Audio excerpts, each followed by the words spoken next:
Welcome back to ECE 501B. I may take a seat. There's only one or two left, and we will get started.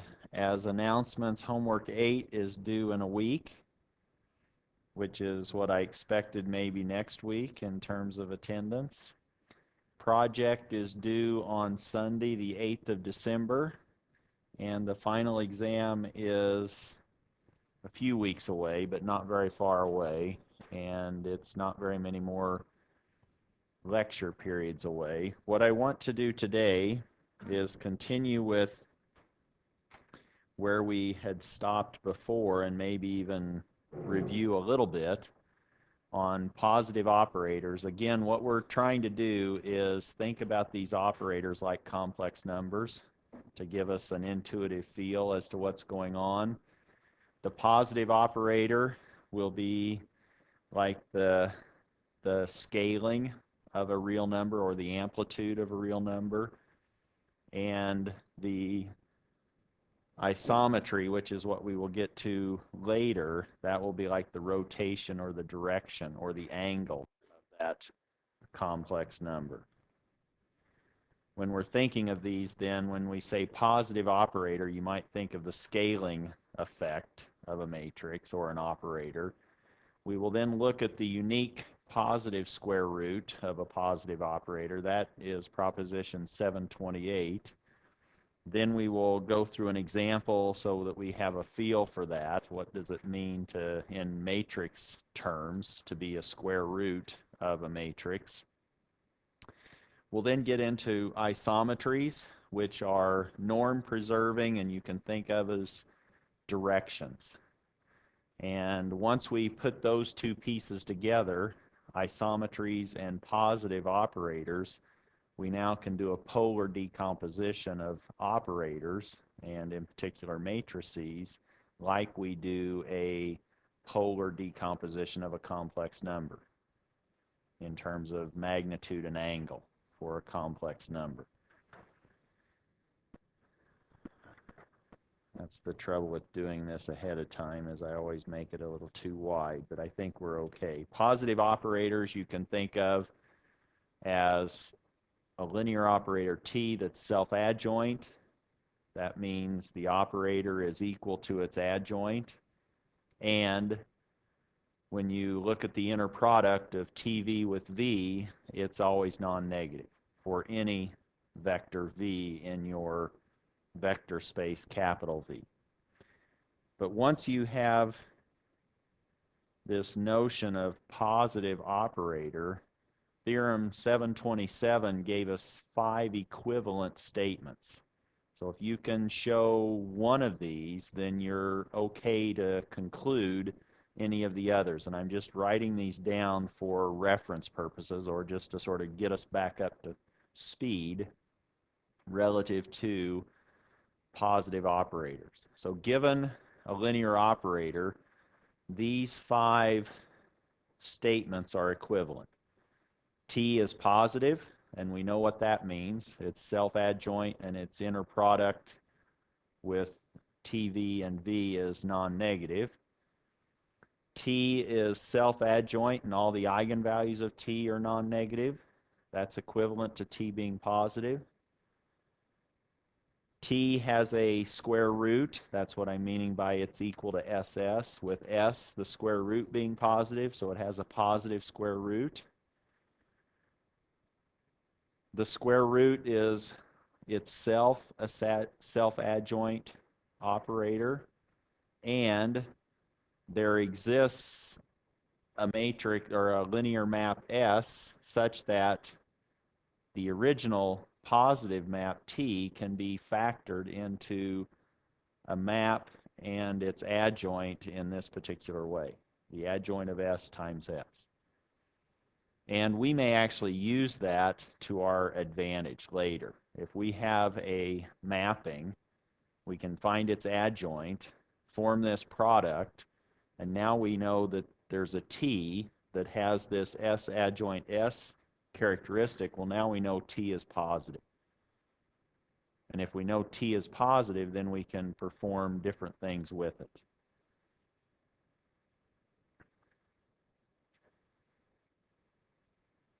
one more thing, this is a little bit new, but if you think of non-negative numbers lambda, you can compute the positive square root of a non-negative number without too much difficulty in terms of understanding.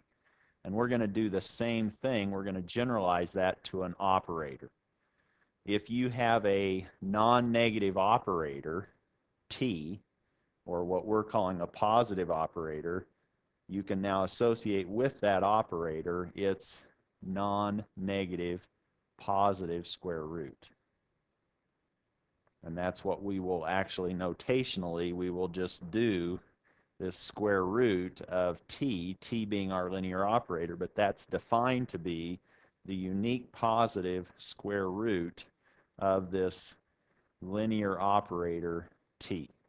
That's what we're going to be using notationally, is the square root. So we take the unique positive square root of this linear map t.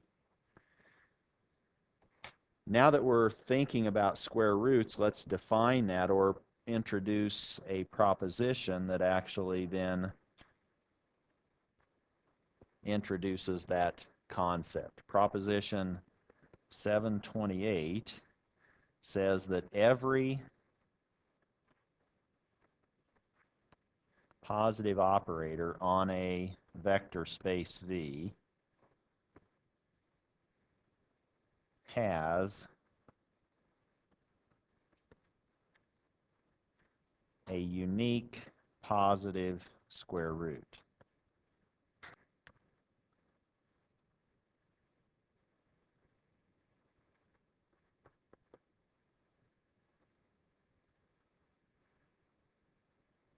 And if you remember what we were doing in Theorem 727, when we were proving that, one of the steps when we proved statement B was equivalent to statement C, we had a construction argument. If you recall the construction in the proof of B implies C,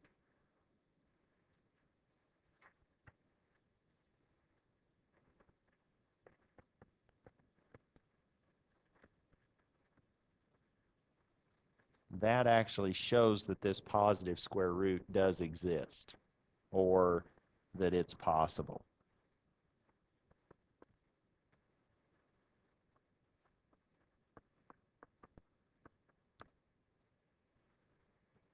And being consistent with what we're doing now in the last part of the semester, I'll refer you to the textbook for that full proof.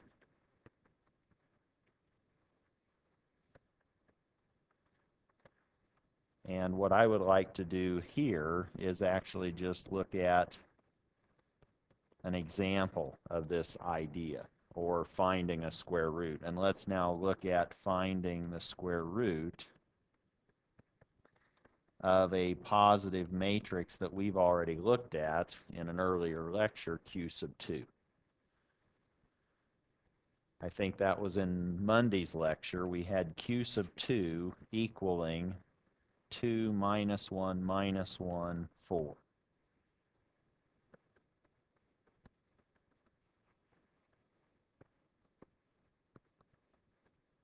And now can you sort of see the inner product of Q2V with V and see how that pulls or puts into a polynomial in terms of V1 squared and V2 squared, some linear combination that you could show was non-negative. So that was positive from before, and it is self-adjoint. It equals its transpose. It's real. Now what we want to do to build this up, let's now find the eigenvalues of Q2. I'm not going to do that. I'm going to just write those down, but we can find the eigenvalues of that to be 1.58, and I'm using all sorts of significant digits, but that's okay. 1.58579, and hopefully I'm not writing too many errors down. Then we have 4.41421. And we can also find the eigenvectors.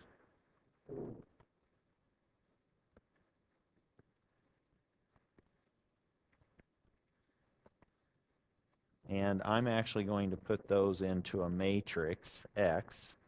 One is 0.92388 and minus 0.382683. And that's the eigenvector associated with the first eigenvalue, 1.58. And then the second one is actually just sort of the,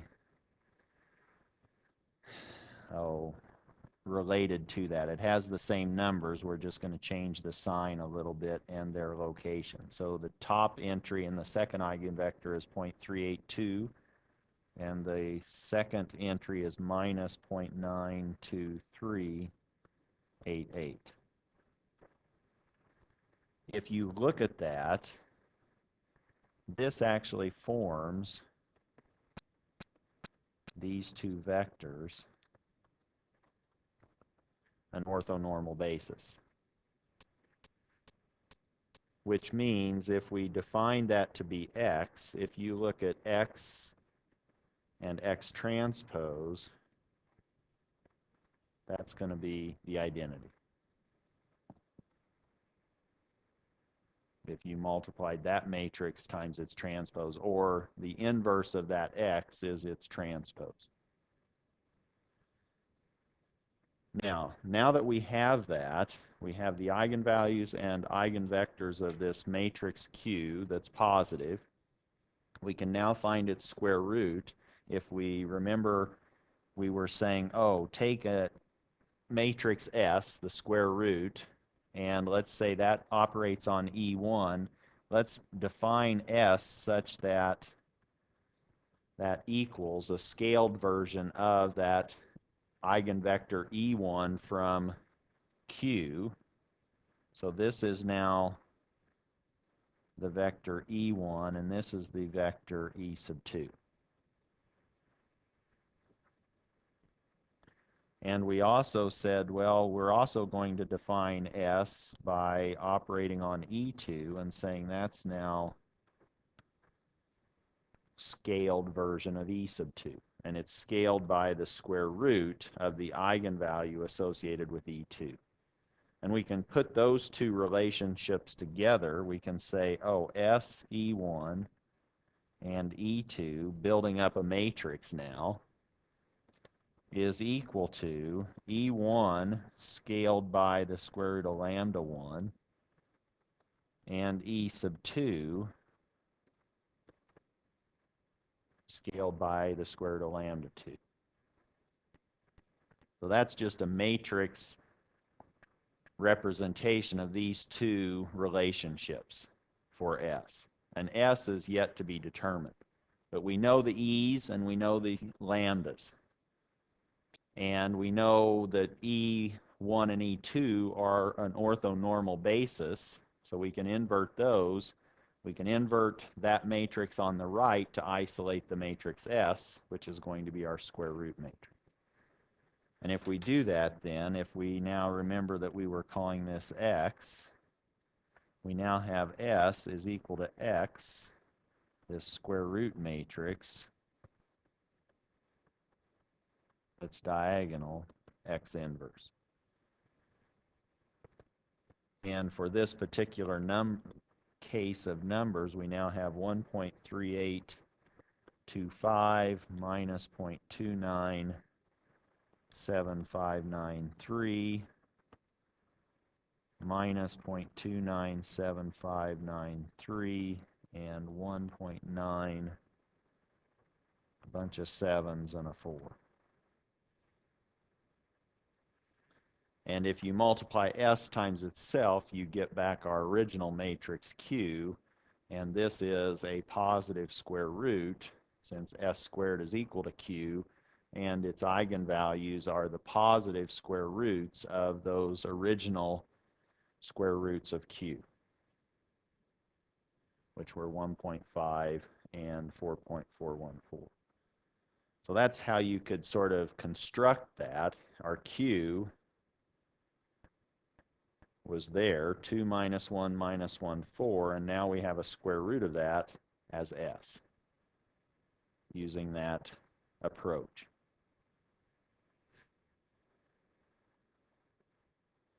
It's possible, okay? So you can create square roots of matrices. Let's now, so that's our positive operators. We can play with those to do the scaling aspect. Let's now look at the next type of operator, which we were calling isometries, which are on page 147 of the book. An operator, again, this is another type of operator, an operator S, maybe not to be confused with that square root that we just did. S is a linear operator, but that operator S is an isometry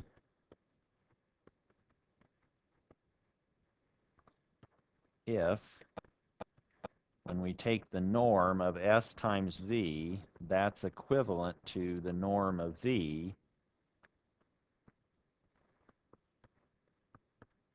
for all V in our vector space, capital V.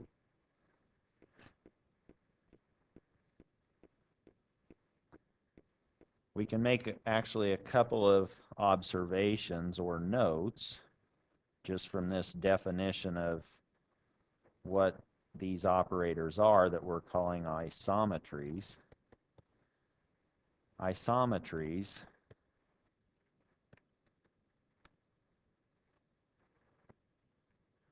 are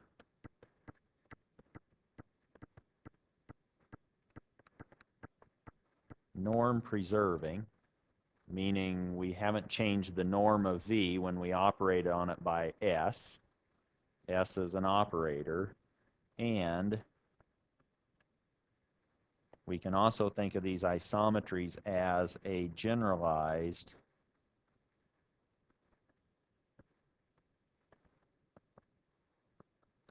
rotation. So if you were just thinking about a vector in 2 space on your paper or on the floor, and now you said, oh, the length of that vector is not changing when we operate on it by this operator S, well, we could spin that. If you just think of it on a spinner on a dial, that's really all you're doing is maybe changing the direction or the orientation or the angle associated with that vector V. You're not scaling it, making it bigger or smaller with this isometry S. And S, if you were dealing with real vector spaces, somebody might call that orthogonal operators. And if you were in complex vector spaces, they might call those unitary operators. So you might see those words thrown around, but we're lumping them all into one class that we're calling isometries. Let's look at an example that will sort of show us why we're not expanding or scaling when we operate with these operators called isometries.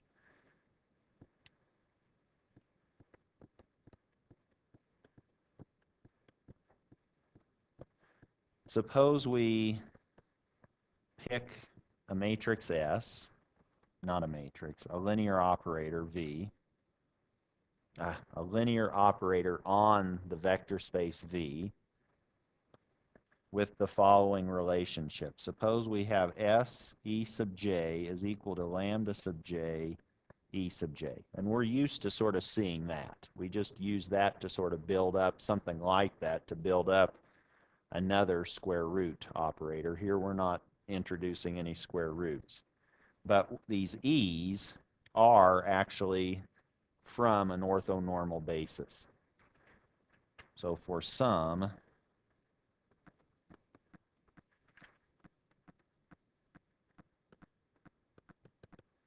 orthonormal basis, E1, E2, En, on V.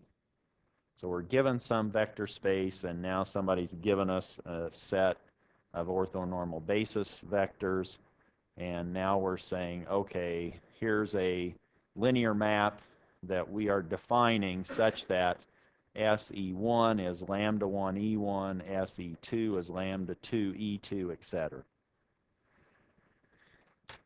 With that set of basis vectors, we can expand any vector we want in the vector space in terms of those basis vectors using our representation from earlier chapters. Meaning, if I now said, here is a vector V, I hope you're okay with me saying, oh, I can expand that by projecting V onto each of these orthonormal basis vectors and using that to scale each of those directions or those vectors.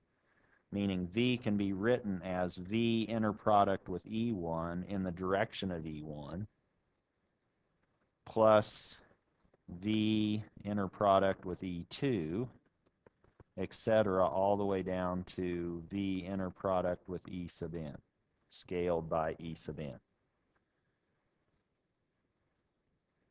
Now, do you remember what happens if we look at the norm squared of V? These inner products just give us a scalar, don't they? That's by definition of the inner product. We take two vectors, and that produces a scalar. Scalar is F, NF, real or complex. All these inner products, or these brackets, are scalars, and the E's are orthonormal vectors. And if we want the norm squared, now we're taking the inner product of V with itself. And if we inner product V with itself, what happens when we take E1 inner product with E2? It's 0, isn't it? E1 with E1. So now what this gives us, I think you're maybe bored with what I was trying to say, but this is now that, isn't it? All these coefficients now squared, their absolute value.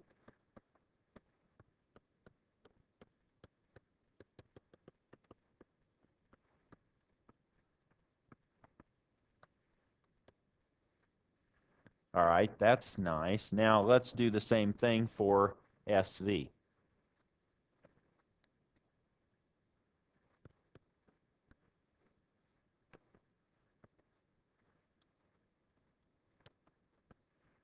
Meaning if I look at operating on V with S, now I have, if I look at the blue line, I have SV, those inner products can slide, or the S can slide through that inner product, because the inner product is a scalar. And now I have S operating on E1, the vector. I have S operating on E2 when I look at SV with those particular scalings. Meaning SV now gives us VE1 SE1 plus VE2 SE2.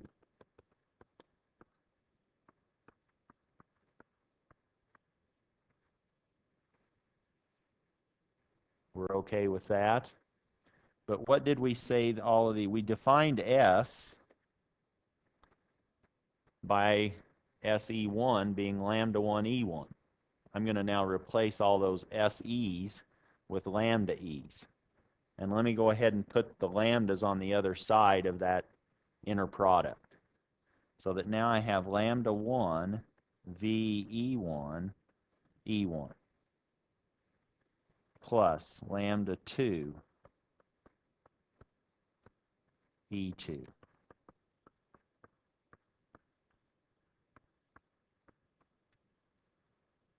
And now what happens when I look at the norm of SV squared?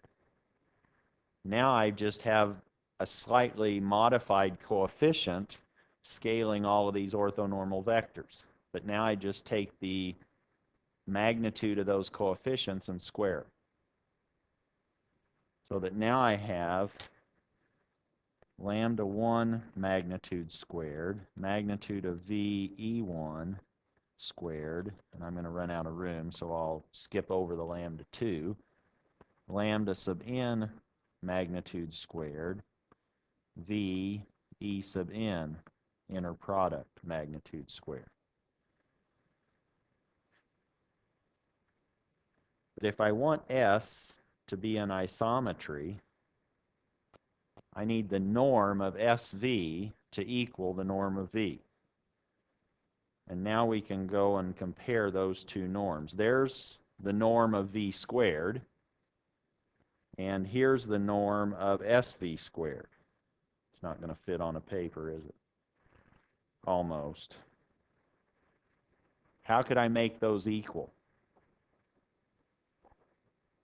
As long as our absolute value of these lambdas are 1, we're good to go, right? So that's what's forcing this S to be an isometry if we make those lambdas have a magnitude of 1. Now think of the unit circle in the complex S-plane. That's where those lambdas live, with a distance away from the origin of 1. So as long as we have lambdas in our earlier definition of S, again, we start with orthonormal vectors. Then if we pick lambda j's such that they're on the unit circle for each of these e's, we'll have an isometry based on the definition of an isometry as an operator, and the fact that these norms indicate that that will be making them equal. So the norm of SV squared is equal to the norm of V squared if the absolute value of all of these lambda sub j's is equal to 1 for all j. So now as long as those lambdas are on the unit circle, we're okay in terms of being an isometry. That's sort of the end of our example. Meaning, if S is an isometry,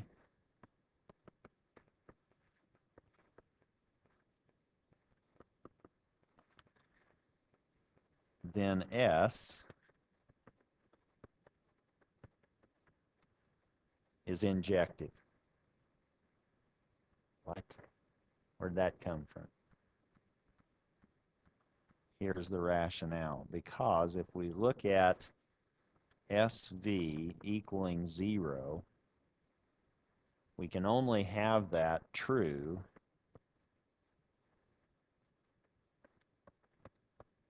only for V equal to 0. Meaning, if this norm relationship is what governs our operator for it to be an isometry, if we could have a non-trivial null space of S, then I could make a V such that its SV norm could be smaller, possibly, than the V norm. Because I could build up V to be basically having a component in this non-Z, or in this, how do I want to say it? In the null space. So maybe I just said the wrong thing, maybe just the opposite. So now if you have S times, let's say, V plus, or let's say X plus alpha, and alpha is in a non-trivial null space vector, then S alpha is going to be 0, and now you have SX. And that's now normed. That's going to be different than the norm of V.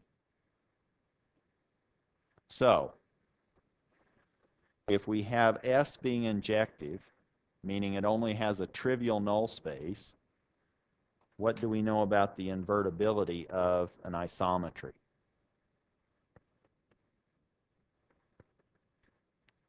if the only vector that's in the null space is the trivial vector or the zero vector, that means we can invert these operators that are isometries. So every isometry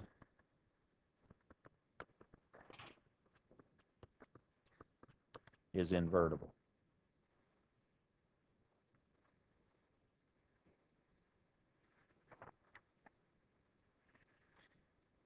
Now, like we did for positive operators, the book lists a bunch of conditions or statements that are equivalent in a theorem. Question?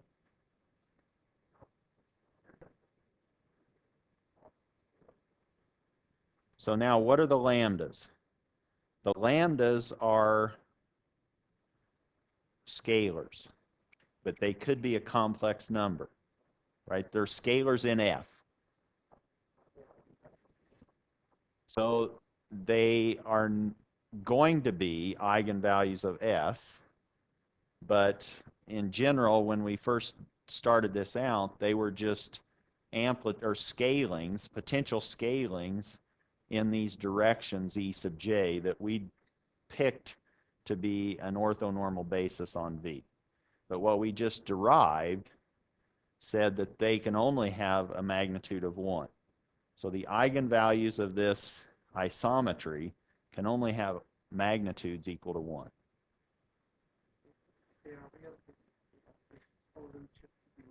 So if they're real, if we're dealing with real vector space, we'll get there in a minute, they can be 1 or minus 1, or we might not have an eigenvalue. Remember what happens when we get into a real vector space? We have these 2 by 2 blocks that may not have an eigenvalue associated with them, but we'll have now a block diagonal matrix that's either 1 or minus 1 in the diagonal, or a 2 by 2 block.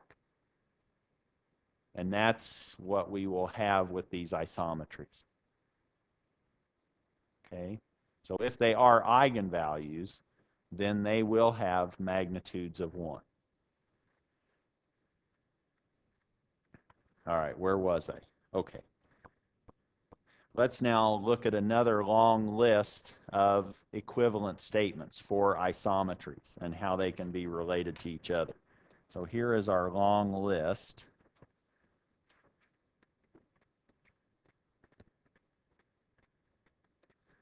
Of equivalent statements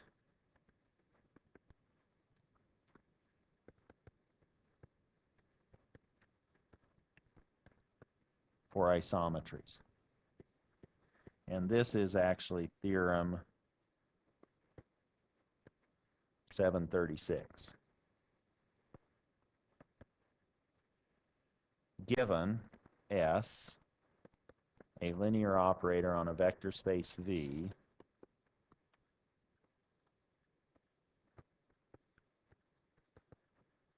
the following statements are equivalent.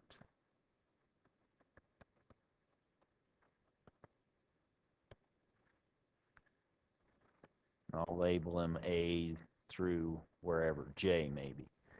A, S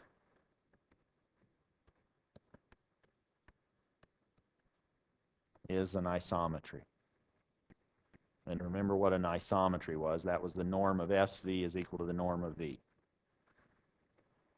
B, if I take SU and inner product that with SV, that's going to equal the inner product of U and V.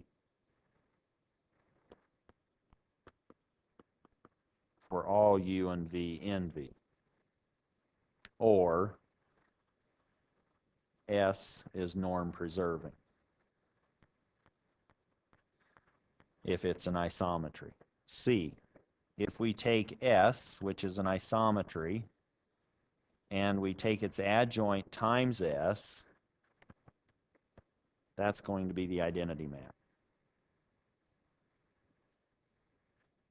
And if we remember that all S's, all isometries are invertible, now if we hit that on the right, with the inverse of S, we know that the adjoint is S inverse from that particular relationship.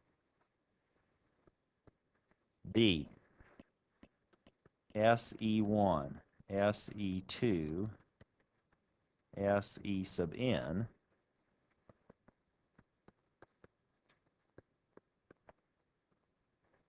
is orthonormal whenever E1, E2, En starts out being orthonormal.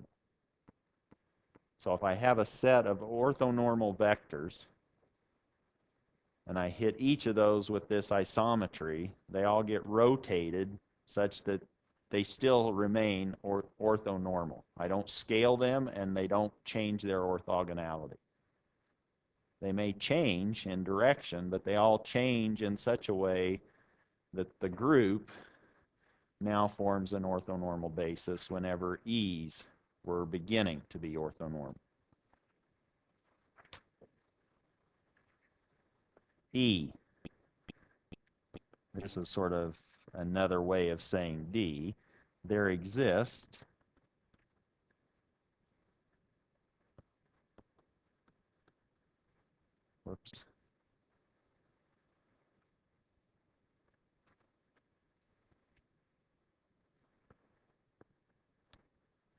an orthonormal basis E1 through En such that SE1, SE2, SE sub n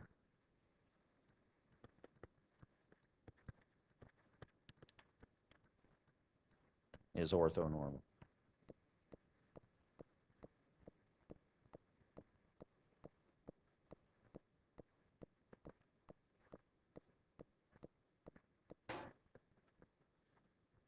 F through J, ready to keep writing? Writer's cramp. Now this is the same as A through E, except now we just substitute everywhere we had an S, we replace it with its adjoint.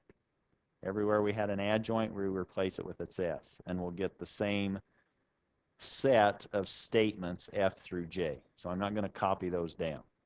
But I will say that if you, so F through J is the same as A through E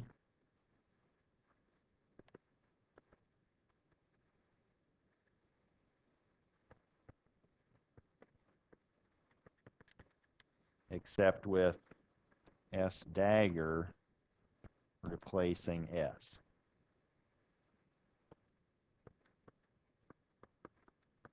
Or S and its adjoint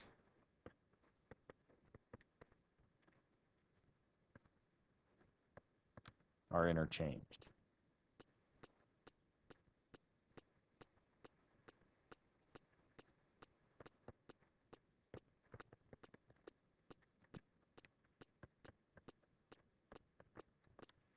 We won't go through those proofs, but we will make some summary statements from these. What does this list of equivalent statements tell us?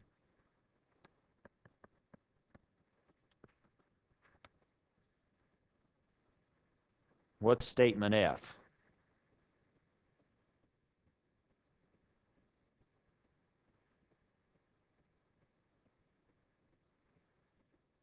The adjoint of S is an isometry.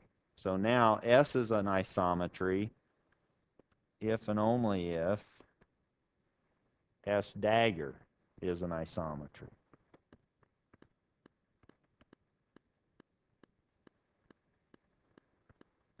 And what did I say about S dagger? What's another way that we could write S dagger actually?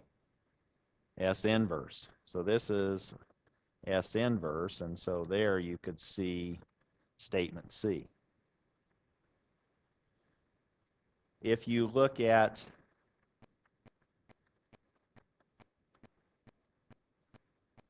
statement B, and the second one in this F through J, which would be G, they're norm preserving. S and its adjoint, I'm sorry, well, that's okay, preserve inner products. It's sort of the same thing.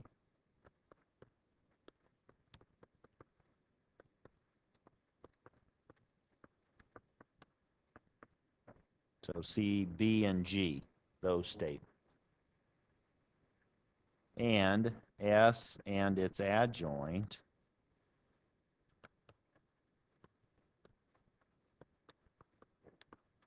preserve orthogonality. Let me just say it that way. Preserve orthogonality or orthonormality, since we've normalized those to have unit length.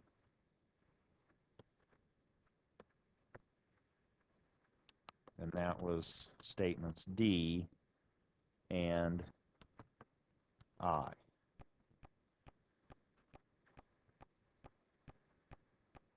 What else can we see? Well, if we look at these isometries, and if we just keep looking at some of those statements, one of those statements said S dagger S was equal to the identity, didn't it? Was that statement C?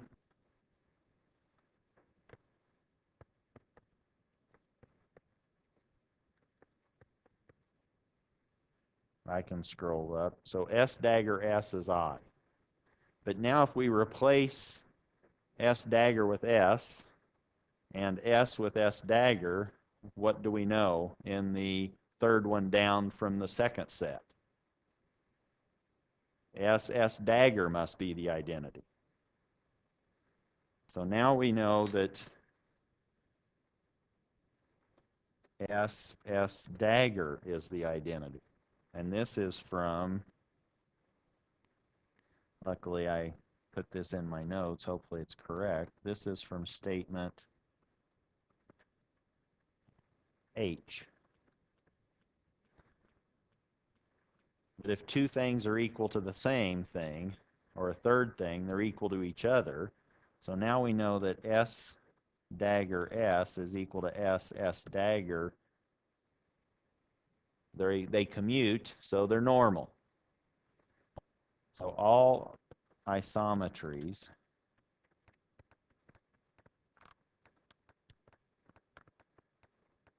are normal, and all of the conditions with normal operators we can apply to isometries. So anytime you have an isometry, now you can say, oh, it's normal. If I can use something that says what's happening with normal operators, I can use it or apply it to isometries. Let's look at another theorem.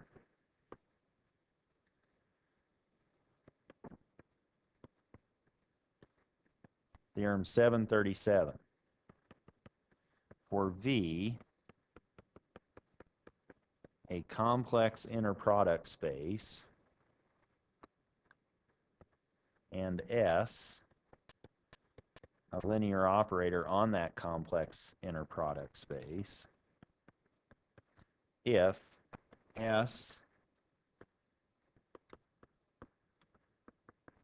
is an isometry, or I shouldn't say if, let me just say S is, so I just did a big space. S is an isometry if and only if there exists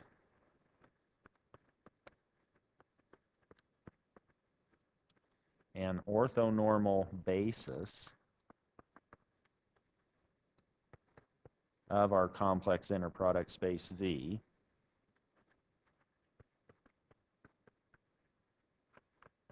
consisting of eigenvectors of that operator S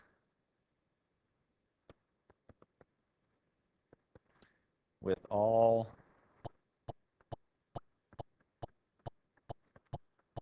corresponding eigenvalues, absolute values equal equaling 1. Because we're on a complex inner product space, we know we have eigenvalues. And we just derived that those are forced to have a magnitude or an absolute value of 1 if they're associated with an isometry.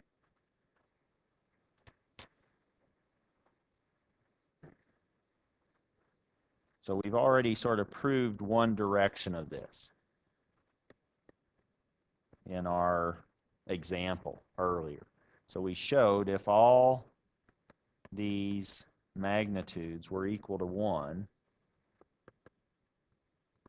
then S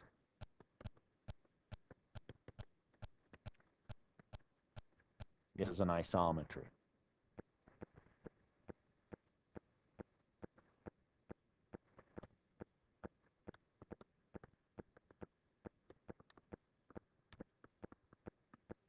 That was in an, let's say, earlier, I don't know if it was the first one, so let me just say an earlier example.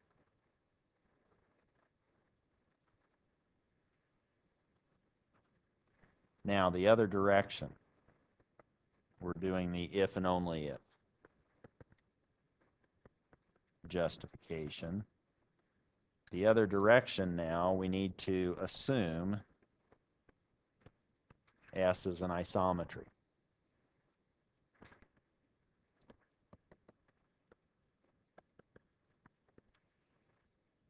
But if S is an isometry, we just showed from that one list of equivalences that S can also be normal, or S is normal.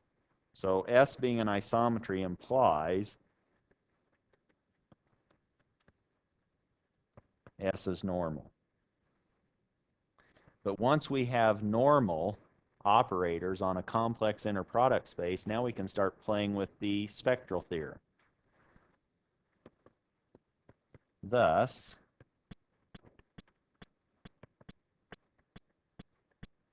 what's the spectral theorem say?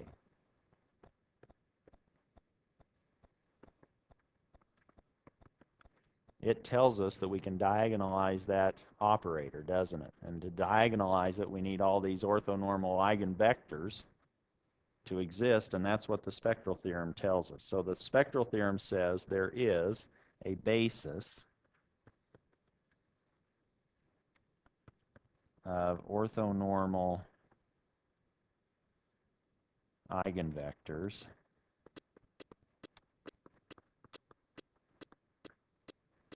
when we have operators that are normal, or normal operator.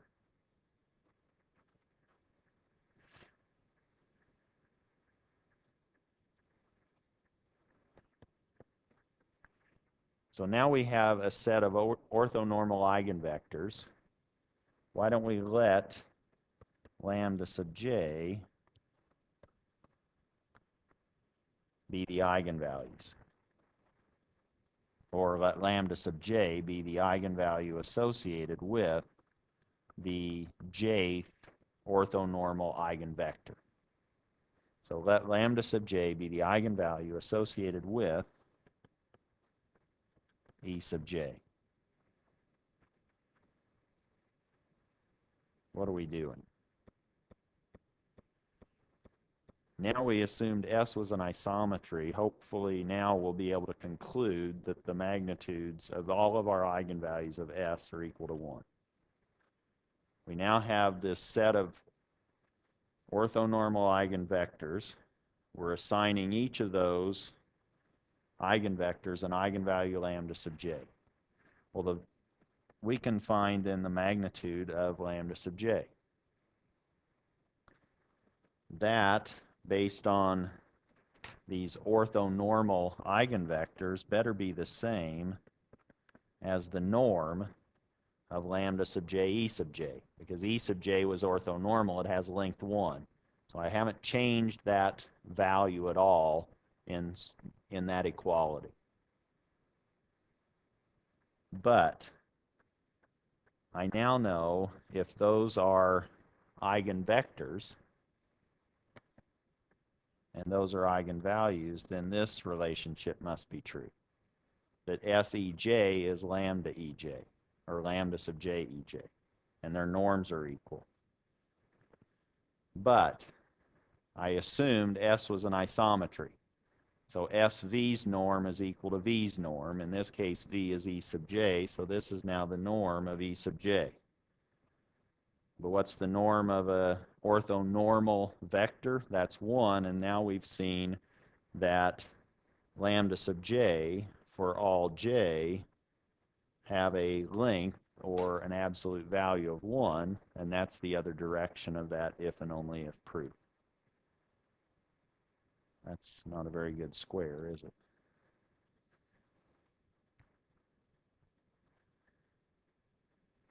That's on complex vector spaces. What can we conclude or see? And this gets back to an earlier question about, are those eigenvalues? Are they eigenvalues? And if they are, do they have to have values of 1? Yes. So here, let's look at what's happening in real spaces.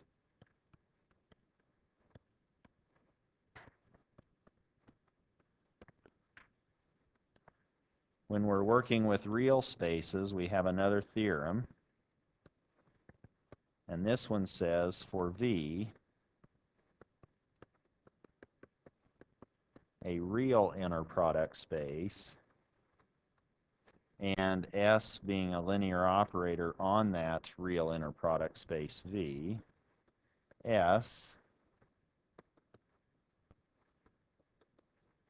is an isometry, or you might see it as an orthogonal operator.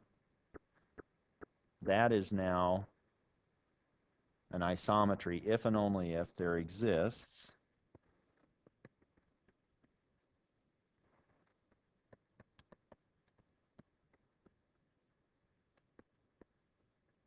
an orthonormal basis of our real inner product space V in which S,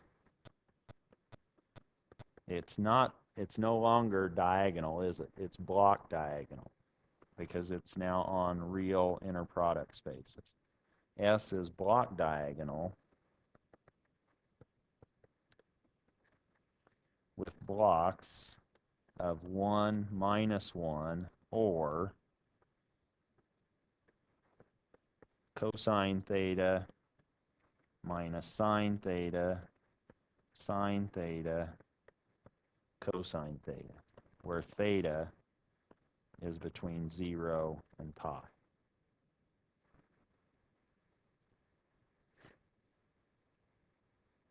And if we want to keep that different from 1 and minus 1, then maybe we want to make that bracket here not a closed bracket, an open bracket. Otherwise, we would get this diagonal, 1 and 1. And we've already accounted for that 1 by 1 block in the other one. Did everybody bring their bicycle helmets or motorcycle helmets so we can go through the proof of this? We're not going to do it. So I don't want to beat you up or have us bouncing around the room. So we won't prove this one, but we'll talk a little bit about it in terms of what's happening.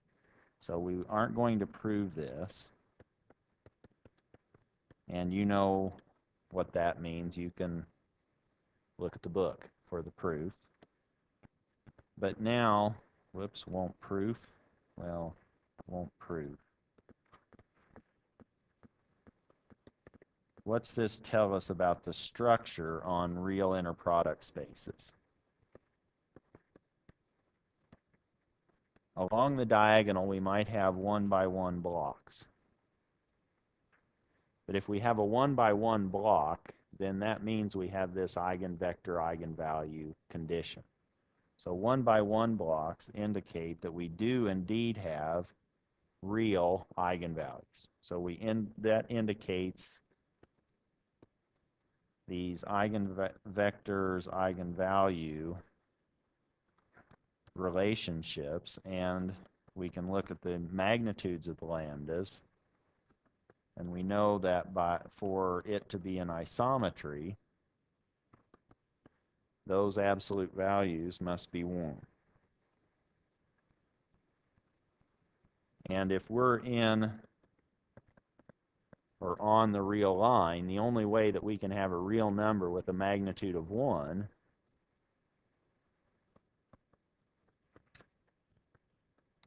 we only have 2 options, aren't we? Plus and minus 1. The other case is if we have these 2 by 2 blocks,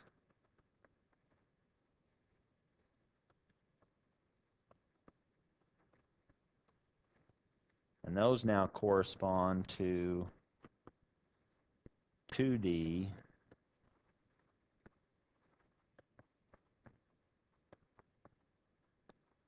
invariant subspaces. And we don't have eigenvalues, do we, on these invariant subspaces, but they are 2 by 2. That's always a possibility when we're dealing with real inner product spaces, but we know the structure of those blocks.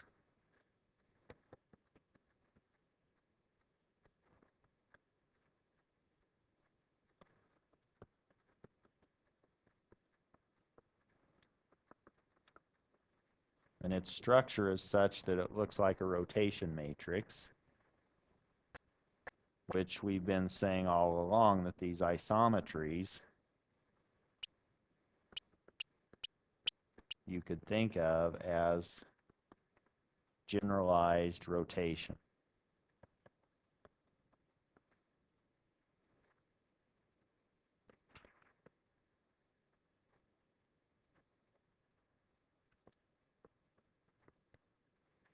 And when we were talking about block diagonal matrices in these real inner product spaces, we showed that they had a specific form. Showed form must be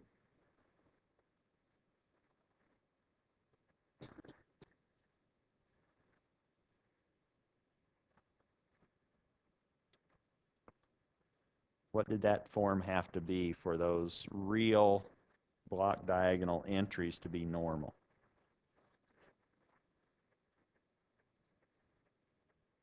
Do you remember? Something like that. They weren't self-adjoint, were they? They needed to be normal. And that then said, oh, they could have this structure of AB minus BA. But now if we need the norm of these blocks to be 1, what does that tell us we can sort of say about what A and B need to equal? We need the norm of SE1 to be 1. If we just looked at this 2 by 2 block,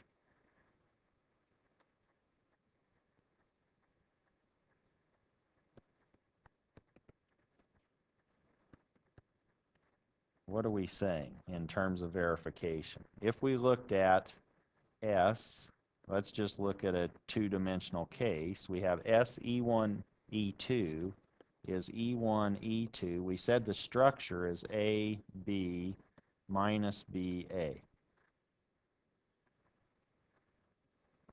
To the right of that equality sign, then I'm combining these basis vectors, E1 and E2, according to the AB combinations on the second matrix. Or I have the first column on the right-hand side is AE1 plus BE2. And the second column is minus BE1 plus AE2.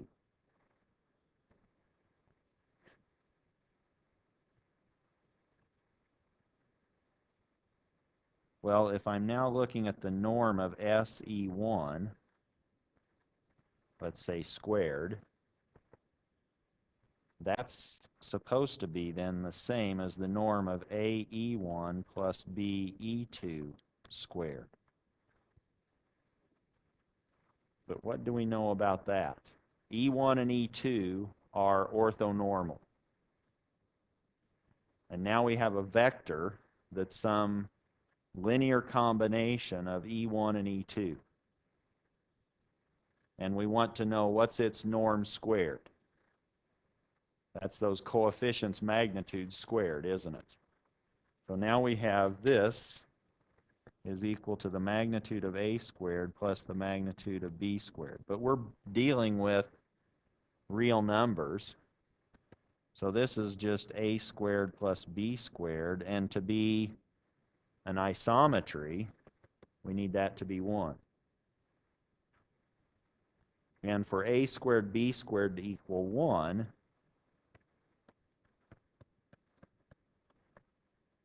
cosine theta equaling A, sine theta equaling B will work.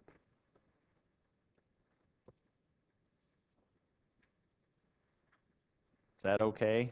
So that's where that structure for cosine, sine, minus sine, cosine come from, or one way of thinking about where that might come from. We know that it's going to be normal.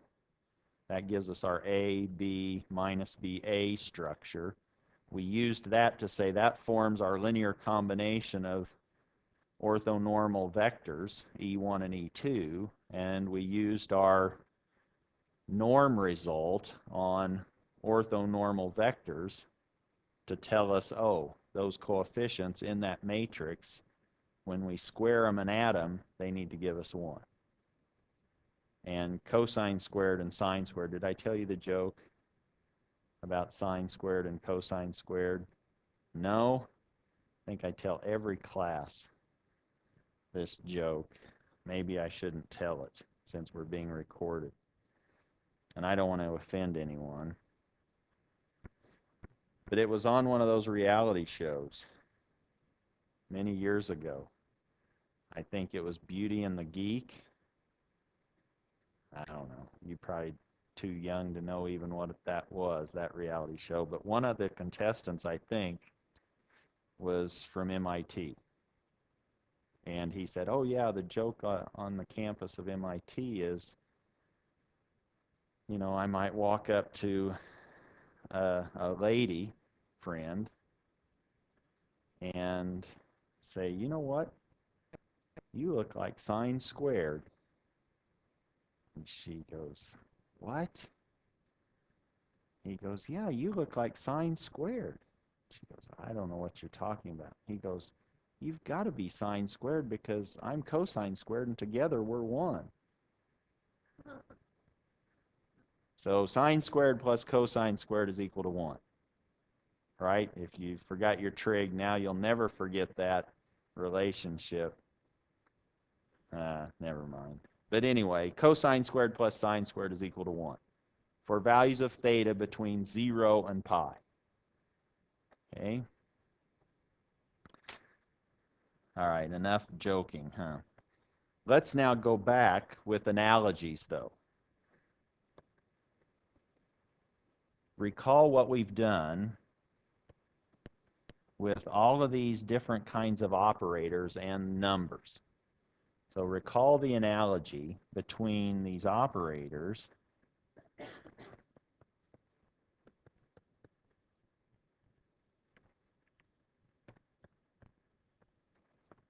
and numbers.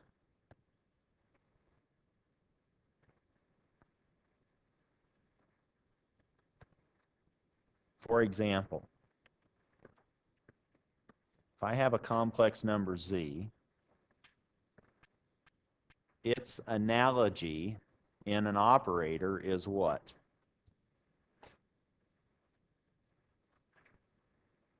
That one's the easy one, so it's hard. That's just any of these linear operators, right? T. We could think of it if we were just thinking of it as a number, we could think of it as a complex number, z. Now, if I take the conjugate of a complex number, and I already have this linear operator t, what's the conjugate analogous to in terms of operator? It's adjoint, right? So this is now analogous to the adjoint.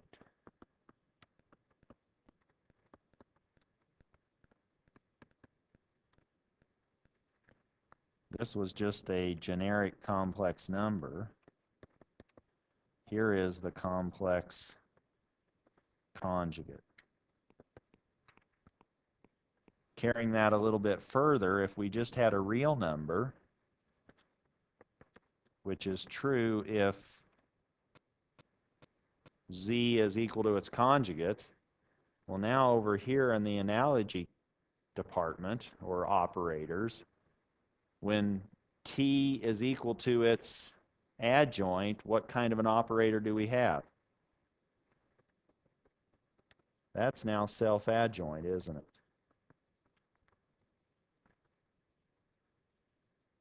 And you can see these if you boil everything down to a one-by-one or one-dimensional space. You can see where these analogies come from. If you start looking at inner products, then you'll see that that T dagger, or the adjoint, needs to be the conjugate to preserve the relationship with inner products. What if we had so this was just a real number. What if we had a non-negative real number, which z is greater than or equal to 0? What kind of an operator now do we have? It's positive, which is what we're calling it, but really you might more accurately call it non-negative, but historically it's called a positive operator, but it's non-negative. Its inner product, TV with V, is greater than or equal to 0. Then, if we looked at a complex number that has an absolute value of 1, so now these are living on the unit circle in terms of complex numbers, the analogous operator is what? An isometry.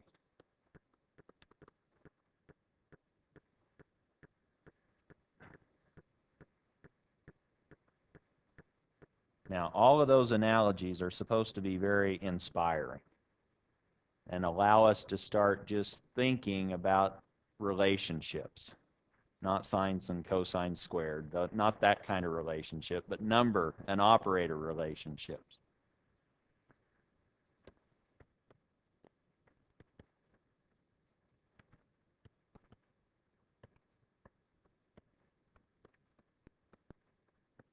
If we are now inspired by this analogy,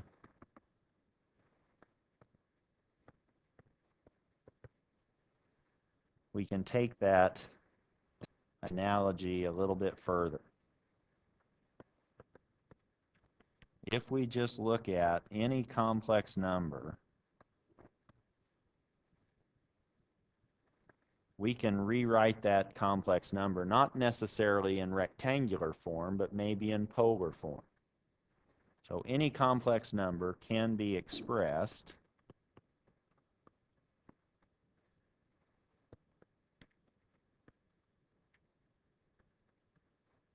in polar form. Meaning if I have a number z, complex number, I can multiply that by 1, where my 1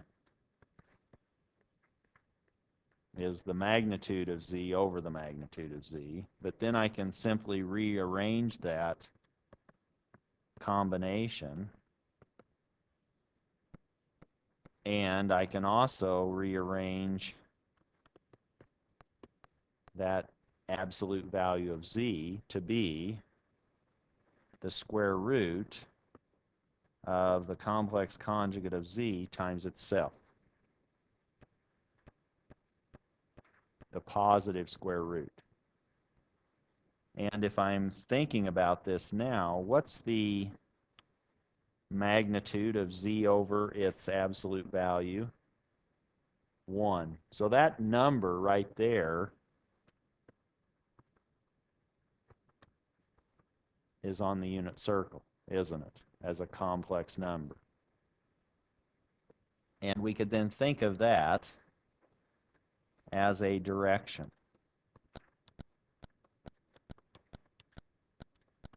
If we're just on the unit circle, we're not worried about the magnitude per se. We're just saying, are we at 45 degrees? Are we at 90 degrees? Are we at 135 degrees? That's what that number tells us. And this second number, that gives us our length, doesn't it?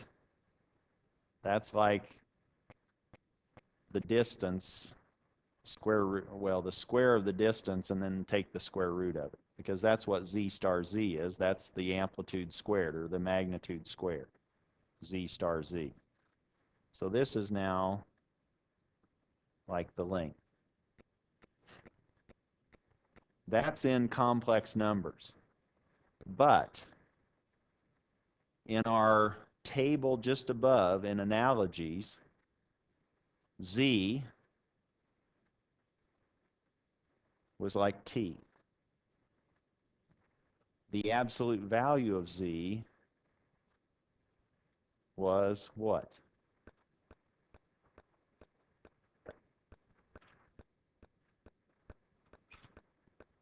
An isometry, wasn't it? And what is z star? That's the adjoint, and z is just the operator t. So now we have like this isometry.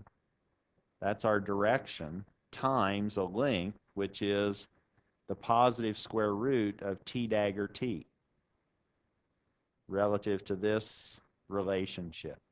So any operator t, which is z, so here's what we're trying to suggest. So this relationship of z broken down into a direction and a length, that would suggest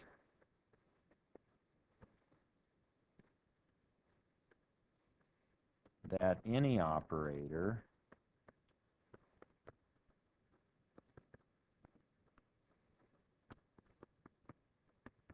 on some vector space V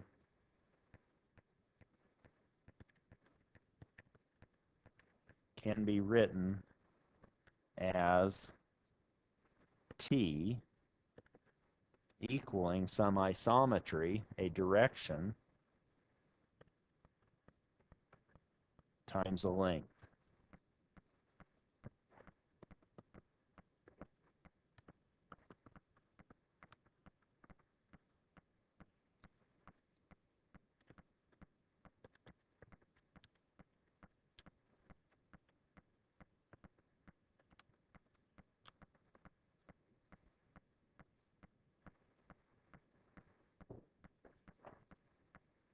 And in fact, that's the case. That's a theorem, actually, is writing any linear operator as this decomposed structure, as an isometry and a length.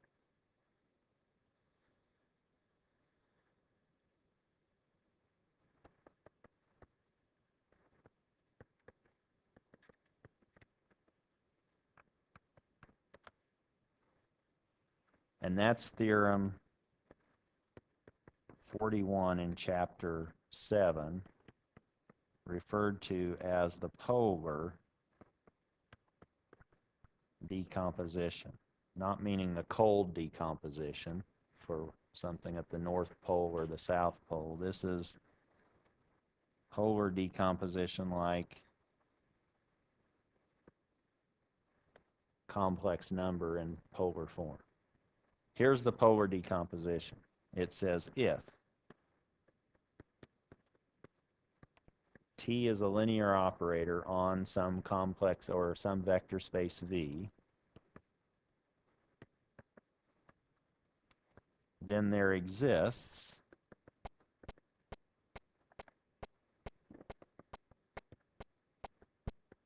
an isometry, S, also being a linear operator, such that t is equal to s times the positive square root of t dagger t.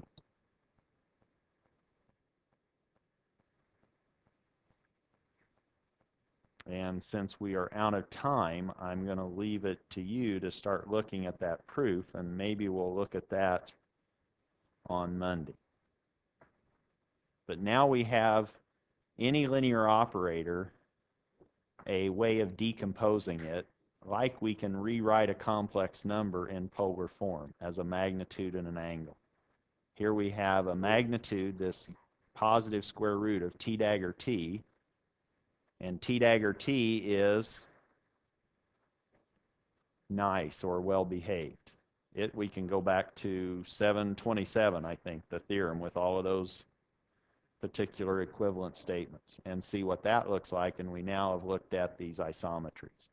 So we'll pick up at that point on Monday.